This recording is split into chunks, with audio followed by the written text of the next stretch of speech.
Today, I'm here to discuss mental abuse. I'm not a psychiatrist. I'm not educated on the subject in any other manner than I am a survivor of domestic violence. That's pretty much it. I have created this adorable emoji because he is so much cuter than me. So, here it goes. I don't want to discount anything like physical violence. I'm just touching on the subject mostly today of emotional abuse because it's also very, very important. Dr. Phil went over today a graph or a questionnaire that a person can use when they are actually in danger of being killed. So I will try to find that and try to link it to, or put a link in the information. I've also included links to some videos of my personal health also in the information section. The emotional abuse is pretty much the art of making someone feel like they're not important, they don't measure up, they're not as good as you. It could be derogatory remarks about you and or your family and friends. This is also handy to isolate you by driving a wedge between you and your family and friends. It's definitely a very deep well. People have many different experiences. There's no one video can actually cover all the scenarios or all the ifs, ands, or buts. So this is pretty much general. Now, I'm not going to try to go into all the different personality disorders. My ex-husband had narcissistic personality disorder. He had every trait, all 9 traits of a personality disorder for narcissistic personality disorder. And someone like that can be very dangerous. He was also physically abusive. He didn't stab me or beat me completely unconscious. He has, of course, hit me in the head with his fist. That's the favorite place of an abuser because no one's going to see bruises on your head, under your hair. Pushed me, causing bruises on various parts of my body from scratches and scrapes, and ripped my clothes in the, also causing scratches and scrapes and bruises. I've had black eyes. So, it wasn't like I was going to die, but he could have killed me because he had all 9 traits of narcissistic personality disorder. I've noticed a lot of videos will try to put you in a box or your abuser in a box, and I don't like that. There's too many situations, too many scenarios, and too many what ifs. So if you watch a video like that and you see that someone's trying to put you or your abuser in some sort of a box, and you don't agree with it, just go to a different one. This is like being bullied in your own home, in your own family, most likely on a daily basis, in some way, to one extent or another. It may not be, the full-fledged on a daily basis, but it's definitely something always. And my ex would start arguments. They would last for 4 or 5 hours. He would be yelling and screaming at me the whole time. I would be trying to defend myself. And then sometimes I would completely flip out and go off on him, and he would call me a raging bitch or a psycho bitch, or say that I have a anger issue and I need to get that checked. And he was a Sunday school teacher. And everyone loved him. So many times I wanted to just stand up and tell everyone what was going on. And I left him once. And the pastor and his wife, who did marital counseling and actually was a friend of his, and also I could tell she didn't like me, they were calling me, telling me that I needed to work this out and trying to mentor me. And I knew no one would believe me, especially them. And he really had them fooled along with everyone else. I know some women are considering me to be I knew some women were considering me to be very lucky. I did write down my thoughts so I could organize them. Some women did consider me to be very lucky. But they didn't know what I was going through. They had no idea what was going on inside my home.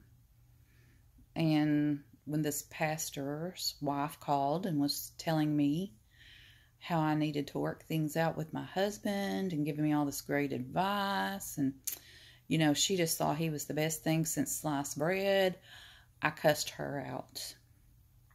And that did make me look bad, but I don't really care.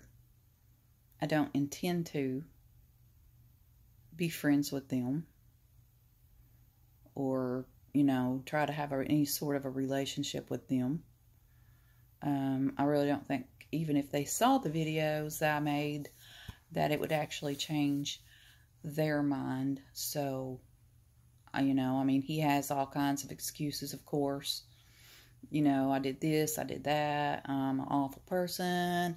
He was telling people that I would only start the camera much after I got him started, and, you know, that I cheated on him and all kinds of stuff to make me look like a bad person. So, you know, I just don't even, I have my videos, I have my thoughts. I went to Facebook, removed every friend on my friends list that he also had on his friends list. I did make it public and wait some time to see how many people would voluntarily dump him on their friends list. So everyone that was still on his friends list and that I felt like might be supporting him in the situation instead of me, I just deleted them off my Facebook. And I don't care. Even one of my friends who was going back and forth between he and I know she was doing that because she sent me a message one day saying, "Did you know his new wife is also a realtor?" And she thought it was ironic that we had gotten a divorce and he married another realtor. Well, his new wife is not a realtor. She is an LPN. And I know that through other people telling me that. And so I just completely told her, you know, I don't want him knowing anything about me because it's a safety issue. And I don't want to know anything about him because when I am going about my day and I see something like this pop up on my phone, it causes me to have panic attacks, and I cannot deal with that. You know, I'm trying to recover from 15 years of abuse, and I just don't want to deal with it, and I'm not going to. Emotional abuse sometimes goes hand in hand with physical abuse. Not all emotional abusers do have physical abuse.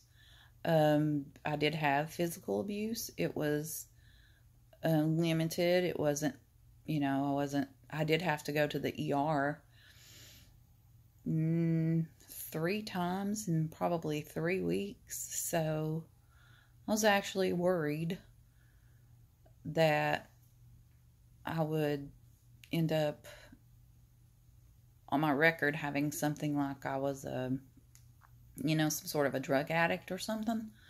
So I opted not to take any medication they offered. After the first time, I just said, no, thank you. I actually have leftovers from the last time I came. I will just use those. So I didn't want to be, flagged on my medical record. I didn't want something like that to follow me and cause trouble for me in the long run or make me look even worse like a person, because he sure did that by a really good job of that himself. Some people will be dealing only with emotional abuse. And, of course, any sort of domestic violence or abusive situations are very traumatic. Everyone's different. Other people may feel one thing is more traumatic than another. Everyone has different experiences, different needs and perspectives. What you took out of your situation or what you're getting from your situation may be different than mine. So I don't want to vary on specifics. You know what emotional abuse is, or mental abuse, if you look that up.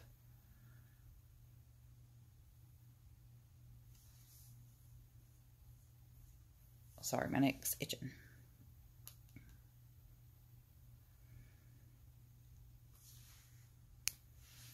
So they do this to obtain control over you, control over your life. They will start trying to control most aspects of your life. Some people will try to control every aspect of your life, or just to have a good reason why they feel like they should be able to start an argument and get a supply.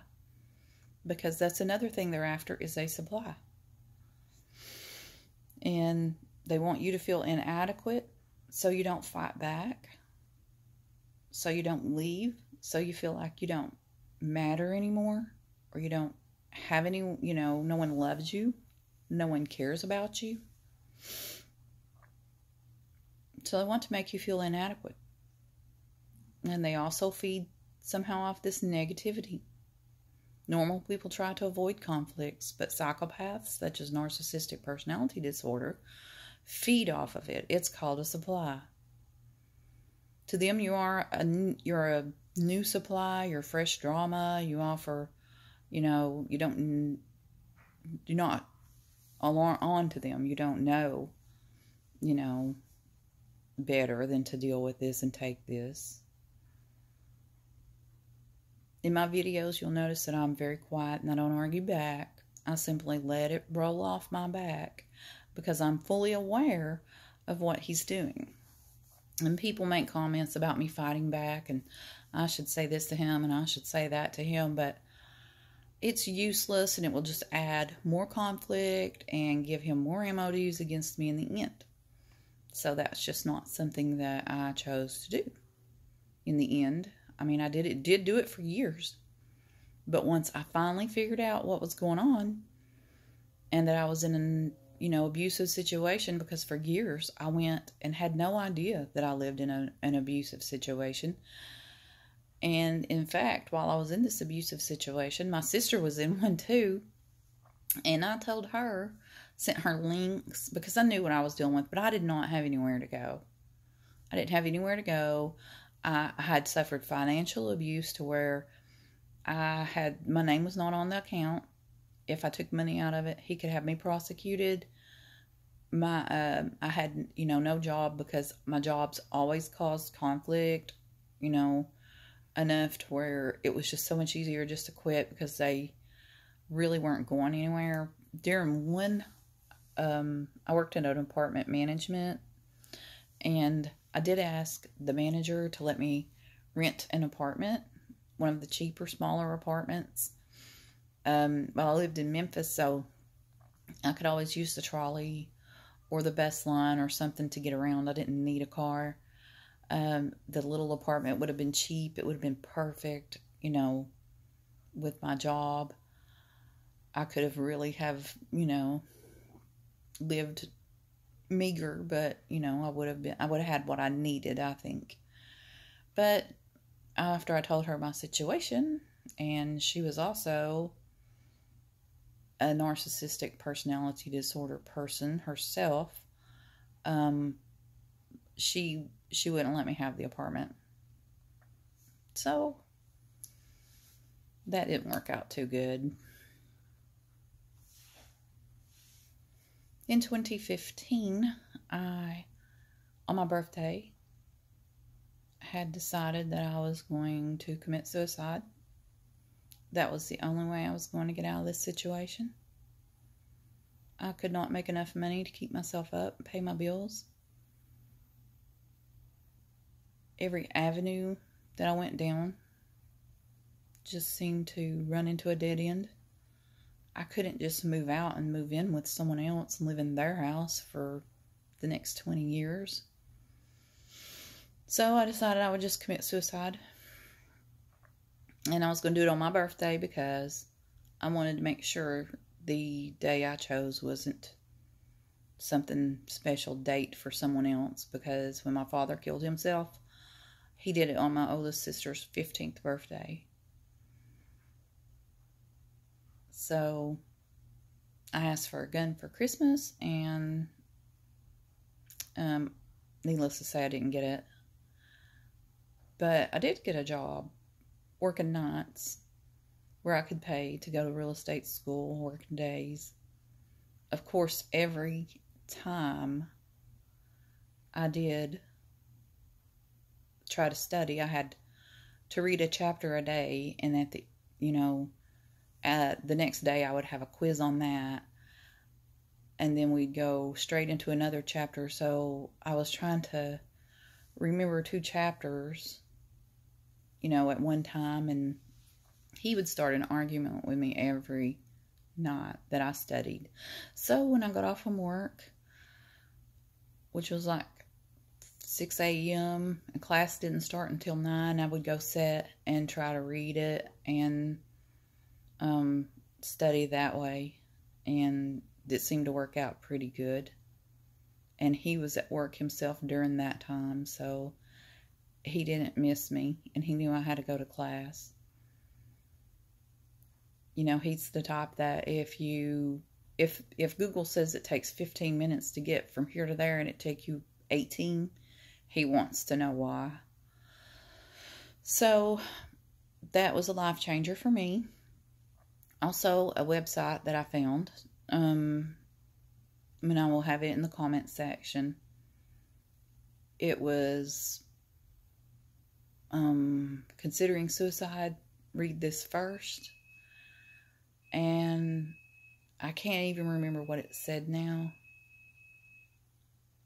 But it just touched me that someone loved me enough who had never even met me to go to the extreme to create the website, and try to do something to help me. So that was why I decided I would go to real estate school and try one more time to leave, and I actually did. And I'm very thankful. I know that my strength came from God, that He led me to that website, and that I, am here today because He helped me through. I was slipping in and out of depression, mostly in. I couldn't cope any longer. If you've ever experienced depression, especially suicidal depression can be very scary. The thoughts you have are frightening. It's like something inside of you rises up, like you have a demon living inside of you, and it takes control of your mind. And it takes you to somewhere dark, somewhere that you can't escape until the captor decides that they're going to release you from the prison. And it's just scary. It's like a prison in your mind. It's like you're not even a part of the real world. You can see it, but you can't touch it. You can hear it, but it's like you're not really there. It's like your mind is trapped inside of a tunnel and you're desperately trying to get out of the tunnel. You have tunnel thoughts, tunnel hearing, tunnel vision. It's like you're looking through a two-way mirror, looking at the world through a two-way mirror. And you're not a part of the world. And people can't see you trapped. They can't see you're back there. And the only person that's in this dark, sad place is you. It's really, really scary.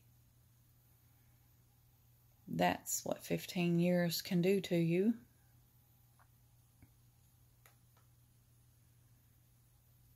So for some people that might be difficult to comprehend. Thank you. Have a great day. I appreciate you listening to me. And I hope I've helped someone.